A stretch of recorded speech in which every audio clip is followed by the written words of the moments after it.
Hey guys, welcome to the She is Emboldened YouTube channel. This is a bonus episode from the Questioning Faith series. I have my friend Lahni here today.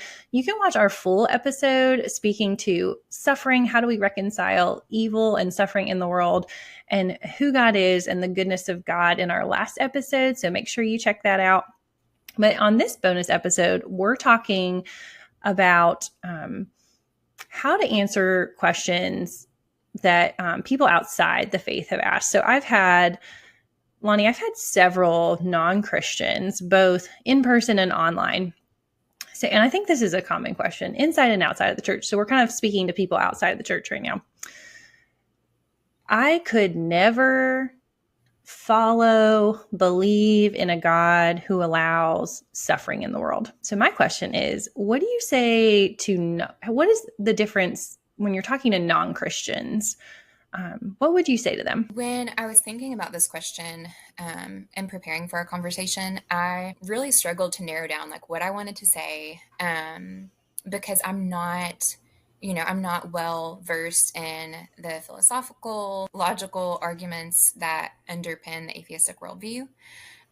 Hopefully those of you who are listening to this will go back and listen to our first conversation, because what I felt led to share with you today is really a culmination of what I shared in the bulk of our main interview together. But I kept coming back to a place of whether regardless of what worldview you hold to, Christian, atheist, otherwise, sorrow and suffering in the world and our lives automatically point to an embodied experience. And, creation are, existence are, sorrow and suffering, we recognize them for what they are because we are embodied beings. And I know enough about atheism to understand that while yes, there is a rejection of the soul, a spirit, the afterlife, there is a recognition of the reality of immaterial energy that is coursing through the life of our world as individual creatures and on a greater scale. And so that's kind of where I wanted to start, is remember that you are an embodied creature. We all come from the same place, and we're all housed in the same flesh. And the problem of disconnectedness that we experience in this life with our bodies, our stories, is not just a Christian problem, as we chatted about in the last episode that you shared in this series. It's a human problem. And we are more than intellectual beings. And so I think it's important to start there on your journey. You are more than your intellect. You are an embodied being. And the invitation to an embodied way of living is extended just as much to an atheist as it is a Christian.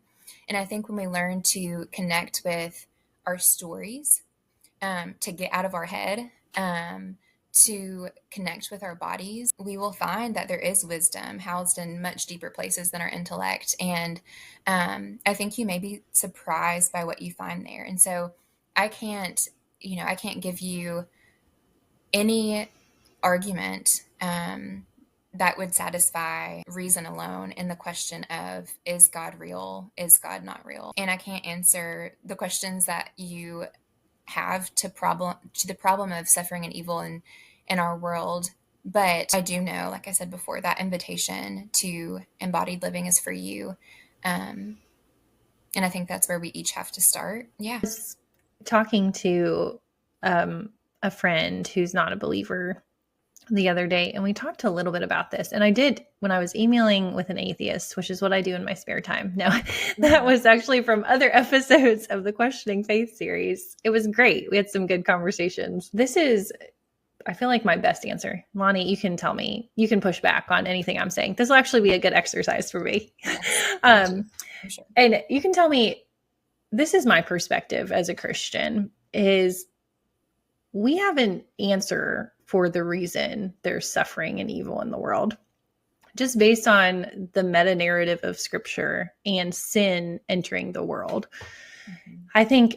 I'm not sure atheists have a good answer for, evil and suffering. And so the Christians do have an answer for how did this happen, basically. Mhm. And I think the other hard thing is if you deny the existence of God.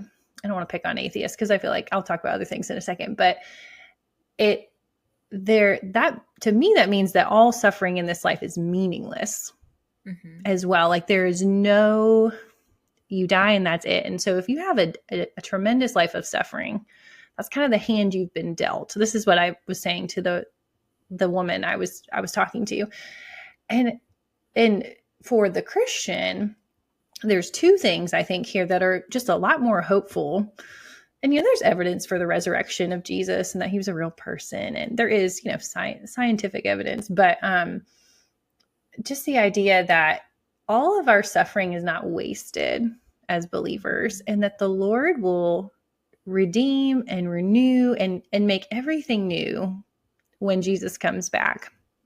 And so this is, while it feels long, it's not the end of your story, and also that we have a God who suffered himself, Jesus, the talking about embodied person of God here on earth, who suffered on our behalf, has experienced suffering that would be different than any other religion, where God came to earth and suffered for people it's this way of he has suffered for us and he is suffering with us right now. And that we have the presence of God with us, the presence of Jesus with us now through the Spirit, that even while we suffer, he is here. And I think I'm just not sure there's a better answer found in atheism or agnosticism where God's a distant father, So to me, that's a lot more compelling than just, well, I don't know. I don't know. What do you think about that? Do you have any thoughts or pushback on that? No, I agree with all of that wholeheartedly. I think because you're right, Jesus was embodied, and I think that's why, I wanted to start there, because I truly believe no matter what our worldview is, we are embodied beings. We are created in the image of God, and Christ has made us as embodied beings. He himself was embodied. And when we learn to connect with our stories, our bodies, we're going to realize that we are desperately in need. We are desperately broken.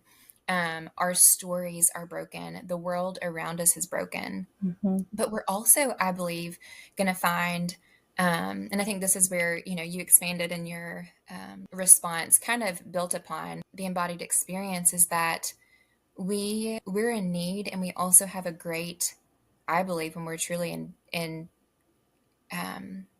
connected to our bodies, we long for something more. We long for something greater. And as a Christian, we believe that something greater is Christ and the redemption of the cross and how that transforms our embodied experience and the embodied experience of the world. Scripture says that the creation itself is groaning and crying out for redemption. And I believe that is going to happen. And there is hope in that for our stories and the whole life of the world and the cosmos. And so, yeah, I think you took it a step further than I did. I think it can maybe be overwhelming for atheists, anybody, but atheists in particular, to kind of wrap their minds around the incarnation of Christ and what that looks like in their story and the life of the world. And so kind of just started there. Start with the fact that you are embodied. You are more than your intellect. There's wisdom in deeper places. And ultimately, I believe that wisdom will lead everybody, when they're truly in tune with that, to the truth of Scripture, the truth of Christ, the truth of God. But I think that is where we often have to start, is with our neediness. It reminds me of that C.S. Lewis quote because I think what you're saying is you're not just a body that there, and if you think about it long enough, you realize there's more going on than just a brain and like a physical flesh and bone body. The more, I mean, people are just so complicated, and just deep, and there's so much there, and you've talked about that a lot in your story.